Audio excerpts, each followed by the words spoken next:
Malgré 2 pénaltys ratés, les Bleus se qualifient pour la suite du tournoi.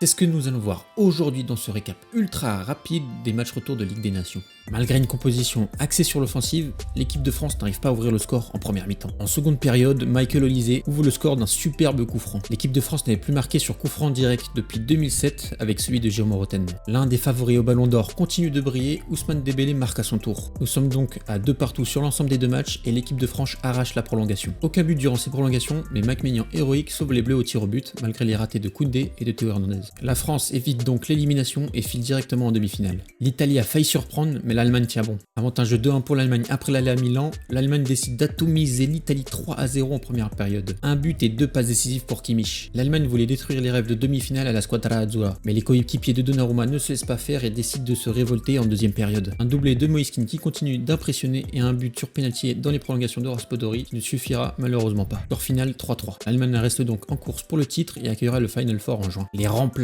mènent la remontada pour le Portugal. Battu 1-0 à l'aller, les Portugais devaient tout donner à Lisbonne pour espérer continuer. Malgré un penalty complètement raté de Cristiano Ronaldo, le Portugal finit comme cette première mi-temps avec un but à 0. En deuxième mi-temps, la bataille continue, les Danois ne se laissent pas faire et marquent à leur tour d'un but de Christensen à la 56e. Ronaldo se rattrape de son penalty et marque aussi son but à la 72e. Les Danois continuent de se battre et égalisent au score avec un but d'Eriksson à la 76e. Mais l'entrée éclatante de Trincao permet d'emmener le Portugal en prolongation avec son but à la 86e. Gonçalo Ramos rentre à son tour à la place de Ronaldo et délivre une passe décisive et un but. Le Danemark, solide à l'aller, s'effondre face à une attaque de folie. Le Portugal retrouve donc confiance et se qualifie pour les demi-finales. Il y a eu 12 pénaltys en tout entre l'Espagne et les Pays-Bas. Après un 2-2 à Rotterdam, ce match retour promettait du spectacle. 6 buts au total, les deux équipes se rendaient coup pour coup. L'Espagne débute bien son début de rencontre avec un pénalty transformé par Oyarzabal. Mais les Néerlandais ne se laissent pas faire et marquent aussi un sur-pénalty en seconde période d'un but de Memphis Depay. Oyarzabal veut vraiment emmener son équipe à l'étape d'après et marque un second but, mais Jan Madsen ne se laisse pas faire et emmène son équipe en prolongation. Le petit prodige Yamal continue d'impressionner et marque un but incroyable suite à une passe décisive du futur crack Huysen. Cela ne suffira pas car un nouveau penalty sera transformé par Xavi Simons. Toujours indécis, direction les tirs au but pour les deux équipes. Yamal rate malheureusement son penalty côté espagnol, mais 2 penaltys seront ratés côté Pays-Bas. L'Espagne l'emporte donc 5-4 au cumulé et poursuit sa défense au titre. Nous aurons donc en demi-finale un Allemagne-Portugal ainsi qu'un France-Espagne. Pour vous, quel est le favori? Pensez-vous que la France peut le faire contre l'Espagne? Dites-le moi dans les commentaires et likez cette vidéo.